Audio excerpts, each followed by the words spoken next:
Lebanon carried out a massive attack with 12 missiles on Israel, causing a huge explosion in the country's residential areas. The rocket attack, the latest in a series of attacks on the area in recent days, caused a large fire and caused serious damage to property near the blast area. A rocket launched from Lebanon struck a residential area in the Israeli city of Kiryat Shmona, northern Israel.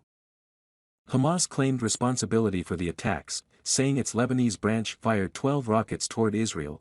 The explosion caused a large fire and caused heavy damage to nearby property. One of the rockets is believed to have landed in a shopping mall, with footage showing a car engulfed in flames. Magen David Adom ambulance service said 2 people were treated for injuries after the missile attack.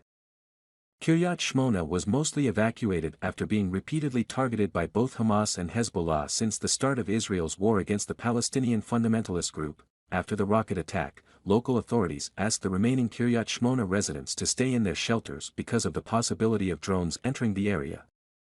The attack comes as tensions on Israel's southern border continue to escalate, with the Israel Defense Forces, IDF, carrying out a series of airstrikes in border areas to attack Israeli targets.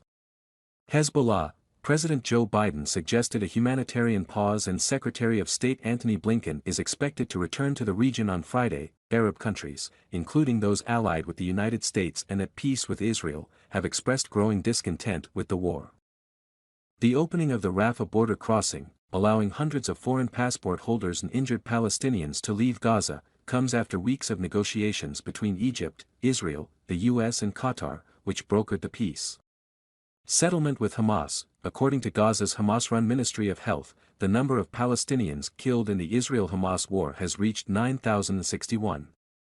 In the occupied West Bank, more than 130 Palestinians have died in violence and Israeli attacks. More than 1,400 people in Israel were killed, most of them in the October 7 Hamas attack that started the fighting, and some 240 hostages were taken from Israel into Gaza by the militant group.